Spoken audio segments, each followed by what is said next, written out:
Now we're gonna walk over here real quick, Jerry. Just come with me this way. Over there, you can see that's the boat ramp, which is nearly underwater now. That water continued to rise. Right now, I mean, everywhere you go, you'll see these palm fronds all the way around the street. Let's take a live look at our Storm Tracker 12. Our photographer Jerry is in Lake Worth on US 1 heading south. Doesn't look too bad there, but some areas are expected to see more than 4 inches of rain. And again, it's worse as you head south. It's what's between you and the asphalt. Tires. It is the most important piece of equipment on the car. Without them, You can't roll. you won't get far. Well, I was watching TV and all of a sudden I heard a noise that sounded like a gush of wind or rain. 1, 2, 6, Pretty scary. 7, 22, 27. It was gunfire. Some were fast to call it quicksand, but that's not it. We dropped a camera inside and it wasn't dragged away, just battered about by a swirl of shells and sand.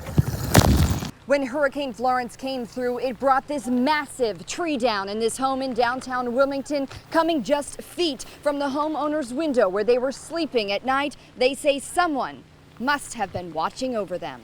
Florida will produce about 44.5 million boxes of oranges in the 2021-2022 growing season, the smallest Florida crop since World War II. The sub was built right here, almost in this exact spot, named the Triton 36002 because it can dive 36,000 feet. The Titanic mission was not even nearly that depth. And you are watching as the stairway is being driven over to Air Force One. And there he is, President Barack Obama, making his way down the stairs. And like I guessed, he does have an umbrella, though he is not choosing to use it. It is raining, lightning, thundering out here. I love this country. I think we already are great. Now I think we can be greater. These people are among the most dishonest people in the world, the media. They are the worst. Look at that. They don't move those cameras. We want to give our kids that sense of limitless possibility. My own belief is that we have a good chance to see the president's record.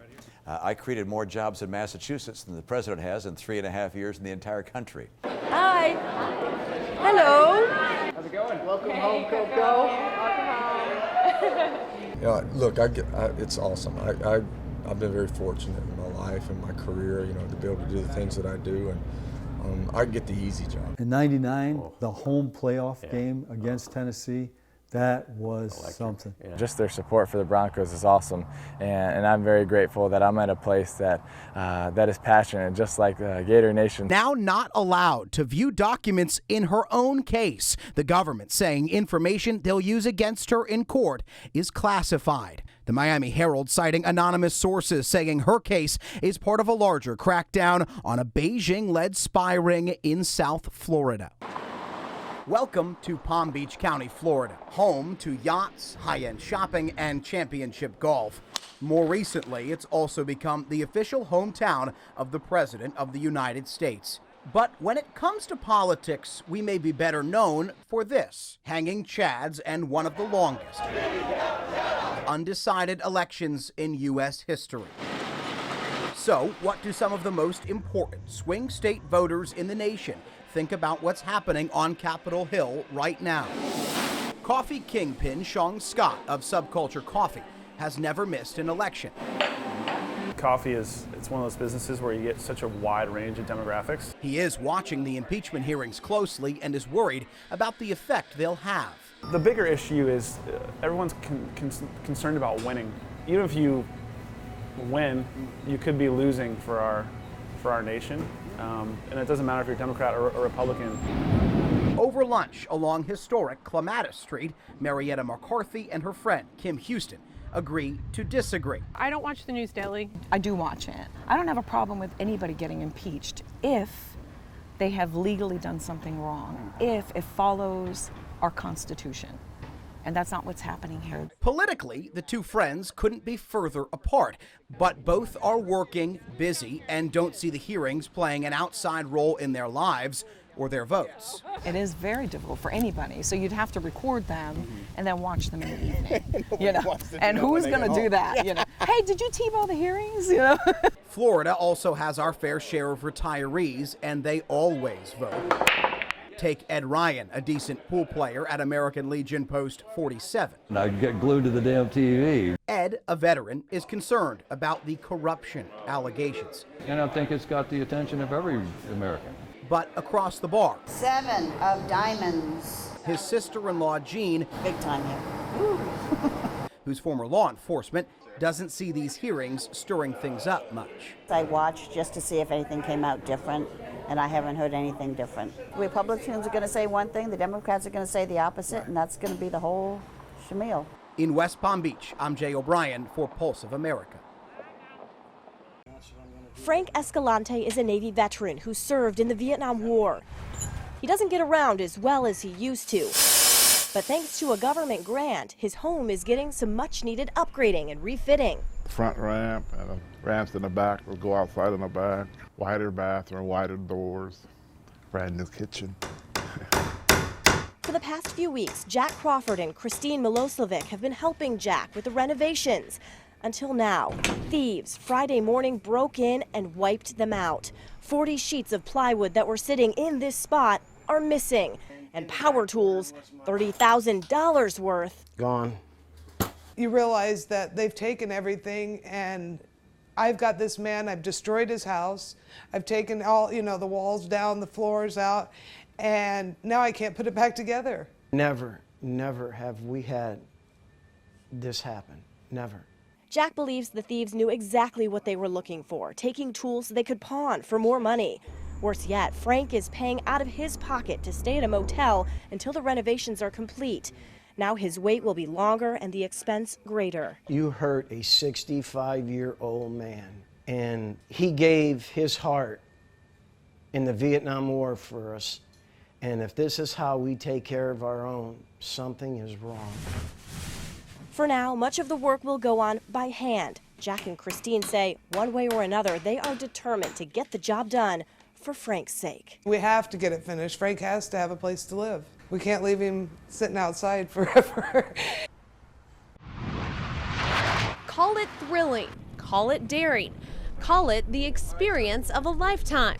So when it was my turn to fly with the Blue Angels, you could call me a little nervous. The day started with some training. Go ahead and squeeze those legs. Ready, hit it. A little strange, but it works. Blacking out is common during some of the most intense Blue Angel maneuvers. And yes, I had to sign a waiver. This aircraft is able to perform 7.5 Gs. So if you want to go there, he'll let you go there. So with my family watching, go there I did. 0 to 500 in 1 second flat. Breaking the sound barrier and pulling 6 Gs twice. Turns out that training worked. I didn't pass out, but yes, I'll admit I did lose my lunch. Got a little sick, but you powered through. You know, a lot of people after they get sick once or twice, they just say, "Hey, I want to go home and I'm done." But you definitely were like, "No, I want to keep doing more." So we did just about every maneuver we could do, minus 1 or 2. But I thought you did a great job and you're definitely tough up there. So nice work. Even more great was the thrilling, daring experience of a lifetime that I will never forget. And I'm proud to check that off my bucket list. In Mayport, Amanda Warford, CBS 47 Action News.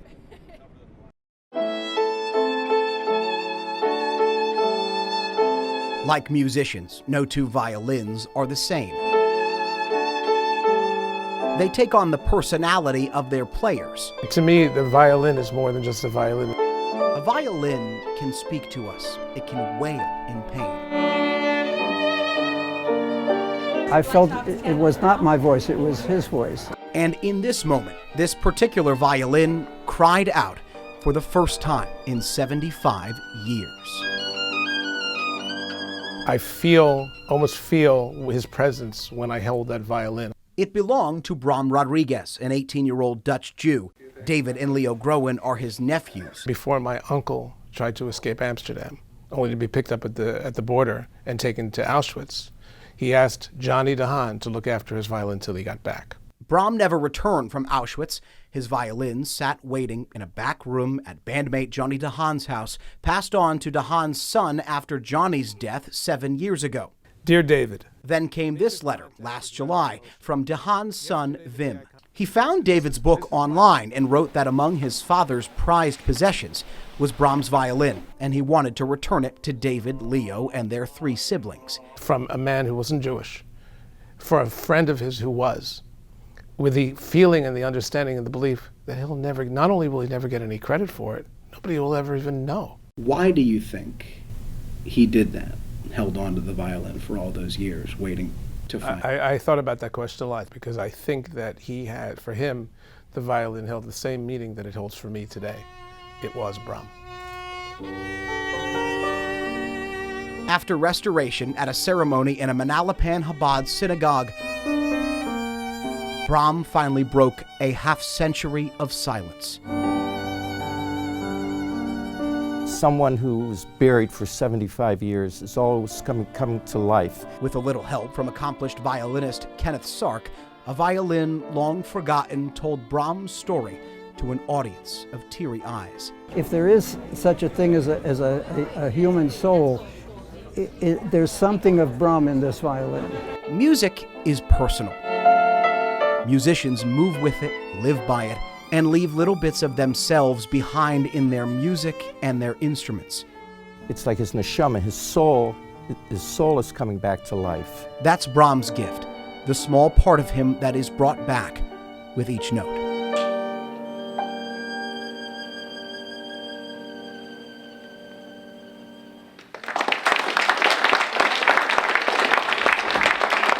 These are the kind of history-altering figures we rarely hear from. The hundreds of thousands who went to work day in and day out to propel names like Armstrong, Aldrin, and Collins to the moon and into history. Many are pioneers in their own right.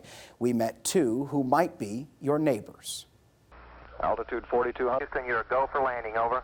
Those final seconds as man first approached the moon. We're go, same type, we're go. Astronauts readied their first steps onto the unknown. Nobody knew what the lunar surface was like. You got a bunch of guys about to turn blue. We're breathing again. And breathless engineers like Ron Gomes waited back home for word of their success. Did you just pray that it would work, though? A lot of Hail Marys. The minute it touched the surface, lit a light on those control panels that said, Luna, contact. You knew just what he was looking at. Yep. Yeah. Gomes, then a 34-year-old working for NASA on loan from the aerospace company Grumman, helped design the control panel in the lunar module. These 2 are your attitude indicators. You still remember how it works all these years ago. Yep. He started on what was then a far from finished lunar module project in Long Island, New York. The automatic computer had the spacecraft off course, headed for a landing in a crater from which they'd likely never get out of. The 2 made a last-minute course correction with dwindling fuel that saved their lives and the mission. Contact light. Okay, engine stop. We copy you down, Eagle. Armstrong had to do some maneuvering because he was seeing things down there that he didn't want to land on. Right. So, and he's using your system. Using our system, yeah. How'd that feel? Well, Did you breathe a sigh of relief when they landed on the moon safely? more so when they came off and reunited with the command service module. So this is mostly your work? Yes. Pete's engineering mainly focuses on his home in Stewart now, the moon in his rear view. I heard guys sign their names and put it in a descent stage, and it's sitting there. We had a big plaque. The team all signed their names on the plaque, and they microfilmed that down to a postage stamp, and we put it in the descent stage. So I tell my grandkids, my name is up there on the moon, my signature. Ron Gomes' name is there too. He and his wife Connie, now in Jupiter, have saved certificates and preserved mementos for their 5 grandkids and 2 great-grandkids. Is proud the right word? Proud, yes. Proud of the country, proud of the company. You weren't proud of yourself? Well, sure I was a little bit, sure I was. Both Ron and Peter will tell you they were only a small part of a national effort to land on the moon. It's estimated about 300,000 people across the country contributed to the Apollo program.